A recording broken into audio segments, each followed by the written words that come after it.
The necessary tools, parts, and supplies to complete this procedure include a suspension-specific shock pump, snap ring pliers or a small flat blade screwdriver, a 2mm hex wrench, a 10mm wrench, a mallet, the necessary travel spacers, some slick honey, and some shock oil. Remove the dust cap from the negative air chamber and release the pressure from it. Then remove the dust cap from the positive air chamber. If it's not already, turn the ramp control adjustment dial fully counterclockwise before releasing the pressure. Using a 2mm hex wrench, loosen the set screw on the red rebound knob until the knob can be slid off the damper screw. Then, use a 10mm wrench to remove the damper screw.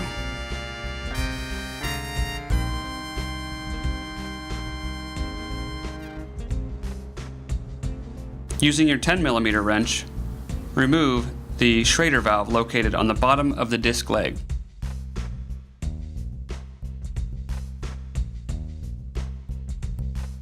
Reinstall the dust cap onto the schrader valve. Then, use your rubber mallet to tap the schrader cap to release the control rod from the lowers.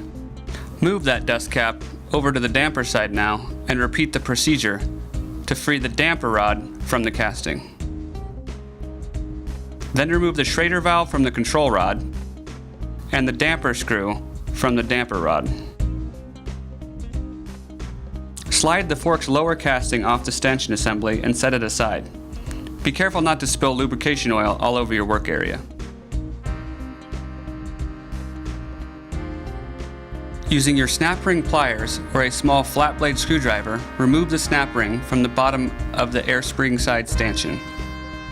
Reinstall the schrader valve into the control rod for a few threads and pull firmly on the entire assembly to free it from the stanchion. The full fill air springs travel spacers are located between the travel flange and the air piston seal head. By adding spacers, you will be shortening the travel, and by removing spacers, you will be lengthening travel. There are 5, 10, and 20mm spacers available. Apply a liberal amount of slick honey to the inside of the stanchion assembly before installing the air spring into the stanchion assembly. Make sure that the air spring seal head is firmly seated inside of the stanchion.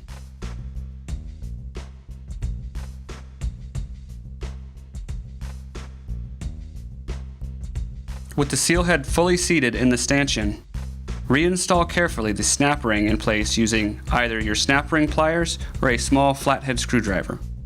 Re-grease the wiper seals before reinstalling the lowers onto the stanchion assembly.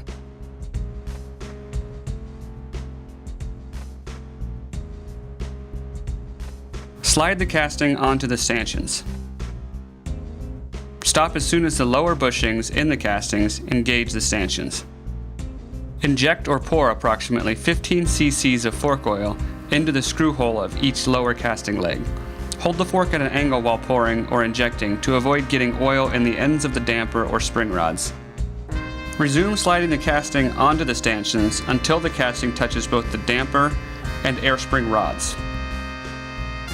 Reinstall the schrader valve and the damper screw and tighten both to 8.5 Newton meters. Reinstall the red rebound knob and tighten the set screw down using a 2mm hex key. Inflate the fork to your desired pressure. Always fill the positive first, followed by the negative.